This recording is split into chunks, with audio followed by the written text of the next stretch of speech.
With me today is Kevin Hayes, who's professor of English at the University of Central Oklahoma. He is the author of a number of books. He is here today as a finalist in the Oklahoma Book Awards for 2009 for The Road to Monticello, The Life and Mind of Thomas Jefferson. And you say this is a book really about what Thomas Jefferson read and thought, and that's, I think there's a term for it, a literary life. That's a kind of new approach to biography, isn't it?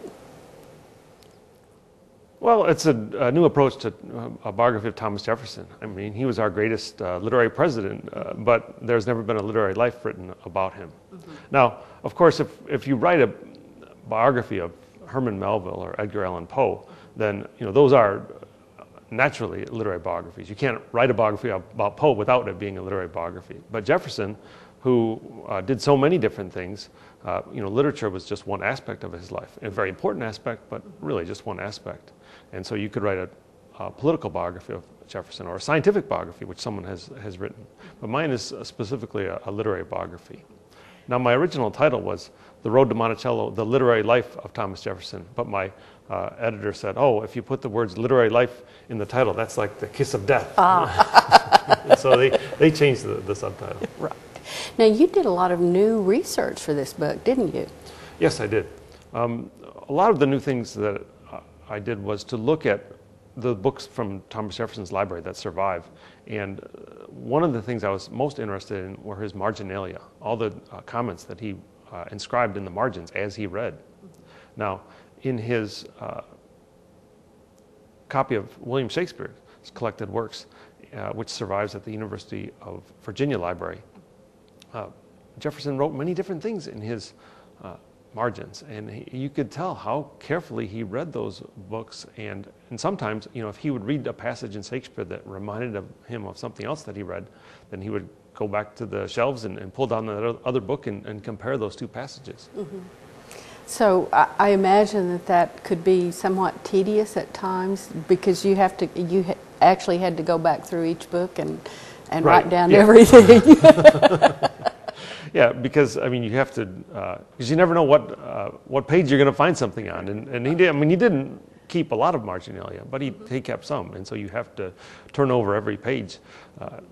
But that's half the fun of it, and sometimes it can be really, give you goosebumps, because there's several books in Jefferson's library that after Benjamin Franklin died and his library went on sale, Jefferson bought a number of books from Benjamin Franklin's library, and so some of the books that I looked at the Library of Congress were, had been owned by Benjamin Franklin first, and then they were owned by Thomas Jefferson, and so that's really, and just to put my hands on them and touch them, boy, that was great. Yeah.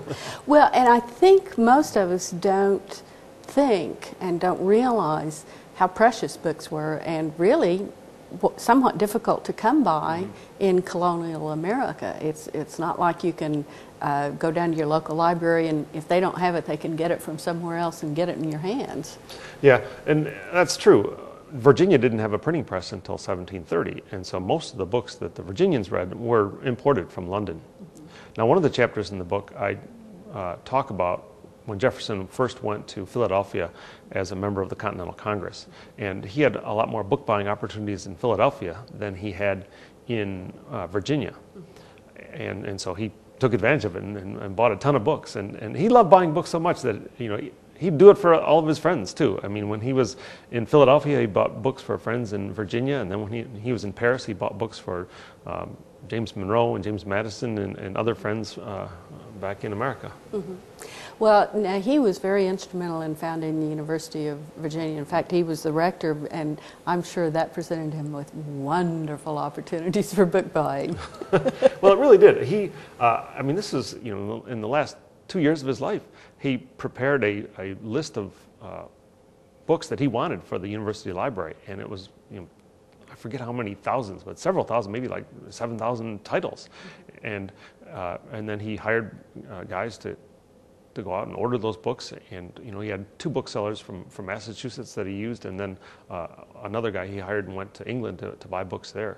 And it's really interesting to look at the kind of books that he bought for the library, because many of the books were on subjects that he didn't have professors to teach, and so you can tell just by looking at his list that he really expected the students to go beyond the curriculum and read and study on their own.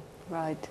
Well, it was fascinating for me, I think, because I love books too, to read the great lengths that he had to go to get a lot of his books, and also to see how that influenced the way he was thinking. Mm-hmm. So tedious, but I'm sure you had a lot of fun. Did you actually sit in the library at the University of Virginia and say, "Bring me the next book"? Yeah, basically that's.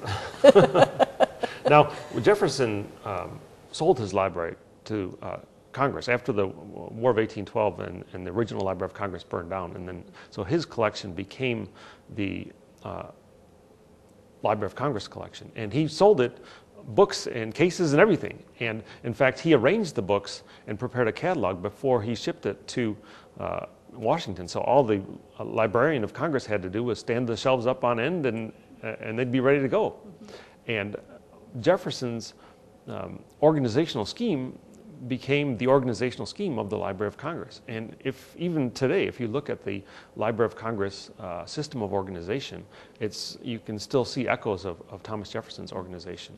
For example, if you go to the library and look at the history section in American history, the books are arranged geographically from north to south. And so they start with Maine and go to New Hampshire and Vermont and go down to Georgia and Florida. And that's Jefferson's organization. And so you can still see the influence of his organization in the Library of Congress. Mm-hmm. So he was not just a founding father; he was a founding librarian. Well, he really was. I mean, he's been called the founding father of American librarianship. Mm-hmm.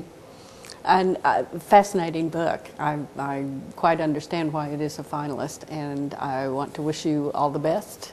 Thank you very much. In the banquet, and thank you very much for being with us today. Thank you. We've had Kevin Hayes talking about his book, The Road to Monticello. You can find it in your library and your favorite bookstore.